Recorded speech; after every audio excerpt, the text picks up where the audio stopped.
दोस्तों, एक चाय वाले को प्रधानमंत्री बना दिया, इसलिए सोना मत खरीदो, पेट्रोल डीजल का इस्तेमाल कम करो।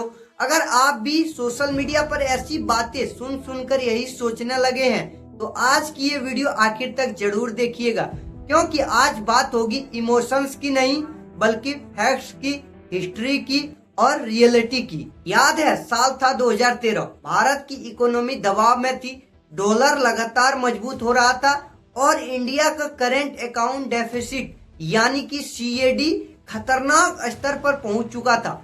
उस समय देश के वित्त मंत्री थे पी चिदम्बरम, जो कि बेहद पढ़े लिखे इकोनॉमिस्ट थे। उसने हार्वर्ड से एमबीए किया था। उन्होंने देशवासियों से सार्वजनिक अपील किया था, कुछ समय तक सोना मत खरीदिए, देश की इकोनॉमी को संभालने में मदद कीजिए। अब सवाल उठता है, ऐसा क्यों कहा गया था? क्योंकि भारत दुनिया में सबसे ज्यादा गोल्ड इंपोर्ट करने वाला देश में से था।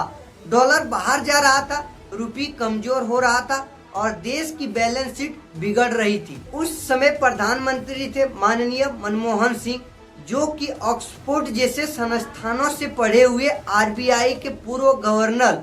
पूरी इकोनॉमिक टीम हाईली एजुकेटेड थी। लेकिन ध्यान दीजिए उन्होंने क्या किया। गोल्ड पर टैक्स बढ़ाया, इंपोर्ट घटाया और लोगों से कहा कुछ समय तक गोल्ड मत खरीदिए। अब रिजल्ट देखिए, इंडिया का करेंट अकाउंट डेफिसिट करीब 4.8% से गिरकर लगभग 1.7 तक आ गया था।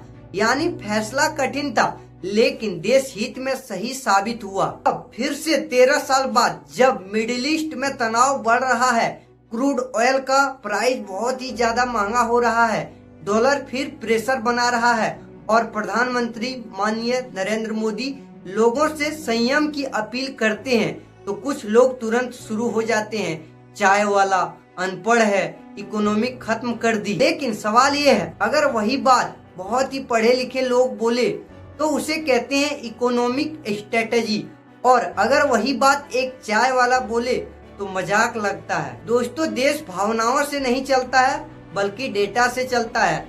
सच्चाई ये है कि भारत जैसे देश में तेल और सोने का इंपोर्ट जितना बढ़ेगा उतना डॉलर बाहर जाएगा, और जितना डॉलर बाहर जाएगा उतनी रुपीस दबाव में आएगा।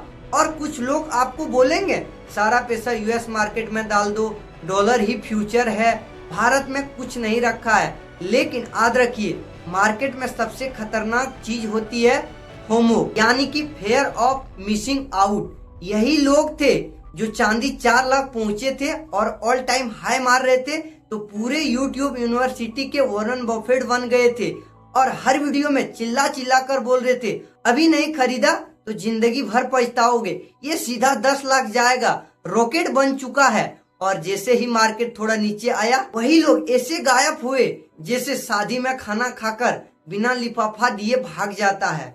ना कोई अपडेट, ना कोई जिम्मेदारी, ना कोई वार्निंग, बस जनता का पैसा फंसा करके ज्ञान बाबा से सीधे मोहन बाबा बन गए। लेकिन मेरे भाई, आलोचना करना आसान है लेकिन देश चलाना आसान नहीं होता है। कई बार सरकारों को ऐसे फैसले लेने पड़ते हैं जो तुरंत अच्छे नहीं लगते हैं, लेकिन लंबे समय में वही देश को मजबूत बनाते हैं।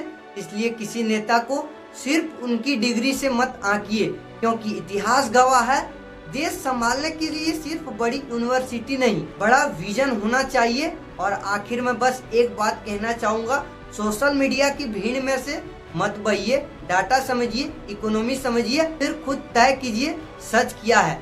और ऐसे ही फैक्ट बेस्ड वीडियो पसंद आया हो तो हमें फॉलो जरूर कीजिए। मिलते हैं अगले वीडियो में, धन्यवाद।